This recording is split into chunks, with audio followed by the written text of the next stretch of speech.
Oui, ça c'est la troisième partie de cette vidéo. En fait, la première partie était celle de démonter le tubo. Donc on a d'abord montré l'ancien tubo. Je vous ai montré le nouveau tubo dans la deuxième partie.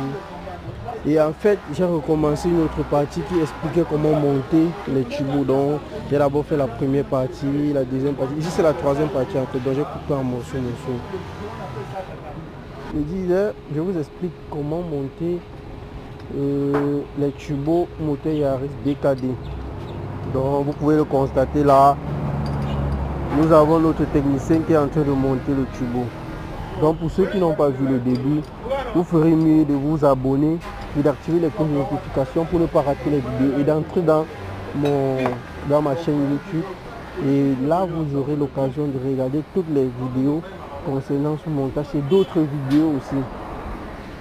Donc ici ça c'est nouveau, comme c'est chaque jour je ferai de mon mieux de vous expliquer quelque chose de plus concernant la mécanique des véhicules de tourisme.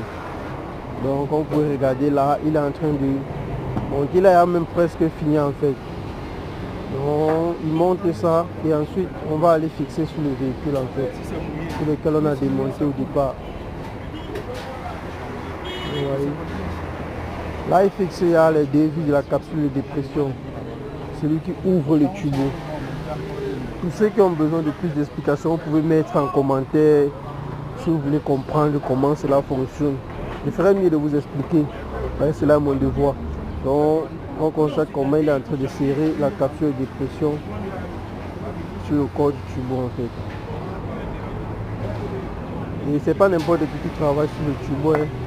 Il faut être quelqu'un vraiment expérimenté pour travailler sur le tubo compression en fait.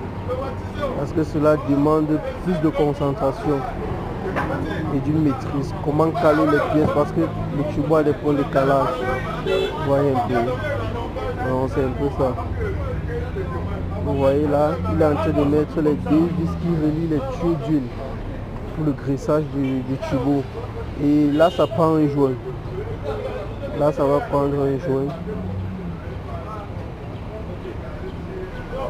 Je mets d'abord les deux vis et ces vis prennent aussi les écrous. Donc après avoir fixé, après avoir mis un joint, il va mettre les écrous pour fixer le tuyau sur la vis. Vous voyez un peu non? Donc le joint est là pour assurer l'étanchéité entre les deux pièces. Ok. Abonnez-vous pour ne pas rater la prochaine partie. A très bientôt. C'était Rémi, propriétaire de la chaîne Meka Pro.